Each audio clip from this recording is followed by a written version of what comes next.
Secure Private Data offers secure instant messaging systems, emails, some other things for business as well as individuals. So with me is CEO Alain Ghiai to talk about that, what you're offering, and then also I want to talk about, I was reading an article this week, Microsoft said that Russia has stepped up attacks on allies of Ukraine. Countries who have supplied them, particularly NATO countries, with the U.S. getting bombarded the most. Yes. It sounded like. So, I mean, that's the kind of things that we're seeing. Like, this is like international economic cyber war. It totally is. And Russia, it's not the first time that it happens. Now it's overtly open. So I would say in the case of Russia right now, it's more it's a warfare. It's political. China has been hacking the U.S. There's a rumor that they have the database of every citizen and their social security. That's more economic, siphoning all the trillions of dollars of R&D that America spends, and people like you with your tax money is being spent. The Chinese siphon it, and then they make copies, because that's how hacking is. Not just to hack, it's always for an economic gain. Okay. In the case of Russia, it's a threat, and it does wreak havoc. For example, if there's a hack on an electricity plant, I mean a huge power plant, if there's a hack on military installations, if there's a hack in banks, we just talked about banks not too long ago, all they need to do is hack the stock exchange right here, the bastion of capitalism. If there's a system error on the New York Stock Exchange that makes the Dow go down 10,000 points, what do you think that will happen? This is all about destabilizing from remote control. And this is going to happen more and more and more. I mean, Iran does that too, right?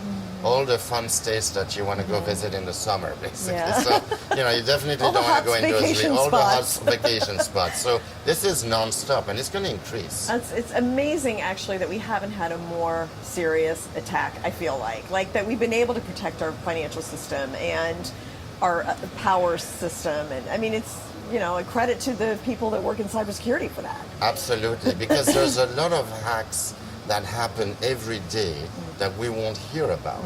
We only hear about the ones that fail, that are very big. But I would say financial hacking is massive because you have credit card companies, banks. I mean, this is like livelihood of people. And then you have more critical, like infrastructure hacks, which happened, or the beef processing plant, you know. So yes, if Russia openly says we're going to hack everybody that helps Ukraine, they probably already have been doing it, and now it's just an open warfare. I still have confidence in the U.S. government and the capability of the U.S. intelligence and the talent that you have in the U.S. and the power. So I'm confident that there's going to be some protection.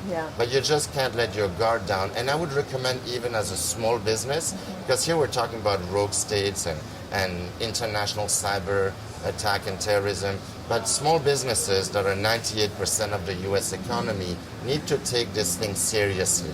You know, a lot of people say, but I have nothing to hide. It's not about hiding. It's about protecting your data. IBM came in a study, I think a year ago, that when a small business gets hacked, they have on average $5 to $7 million of real and other losses. They lose clients, etc. So we all need to kind of step up to the plate, use proper communication tool, double check, and reduce the footprint in social media. I always say that. Wow, so important. So we're entering a political season, and you typically do see hacks step up during this time. Like, how does that look? It's funny because Newsmax on American Agenda asked me that the other day, and we talked about it. Political is massive, and it engages the whole country. So it's not the first time that a political party uses technology to hack the other. This will increase. So you have domestic hacking and spying, because they're going to spy on the conversations, because that's intelligence to see what the other guy's thinking, the other party's thinking.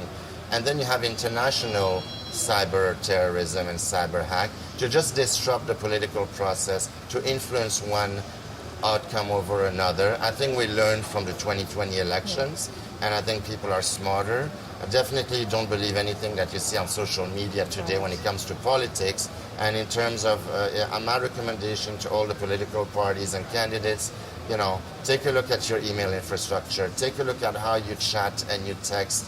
And yes, I'm going to say it. Look at our company, Sekur, sekur.com, S-E-K-U-R, because we have a messaging application that lets you message even to people who don't have the application. Yeah. And it's cheap. I mean, it's like $5 a month.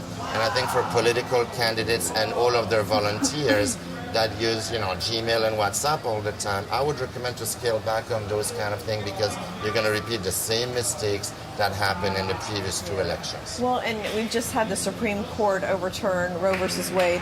Highly emotional topic, a lot of interest in it. That would be something I could see a hacker, taking advantage of somebody's emotion to get information about something like that. So watch for any kind of emails. Yeah, that's an excellent point because we are emotional people, we're human, so we're reactive.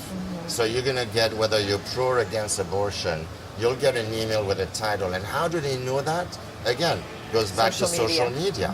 They know if you lie, if you're pro or against. And they'll manipulate with email, and then they'll be, read this article about blah, blah, whatever subject you're interested in. Right. And you're going to click on it, and you can say goodbye, Charlie, to all your data, all your credit card, and your contacts. Because if it's on the phone, and you're using one of those free applications, like all of them, like the messengers that we all know, they all synchronize your contacts. That's another thing we don't do.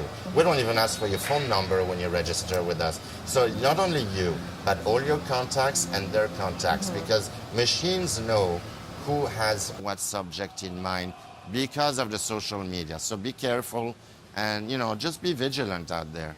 Thank you so much, Alain. With pleasure. Always great advice. Thank you so much.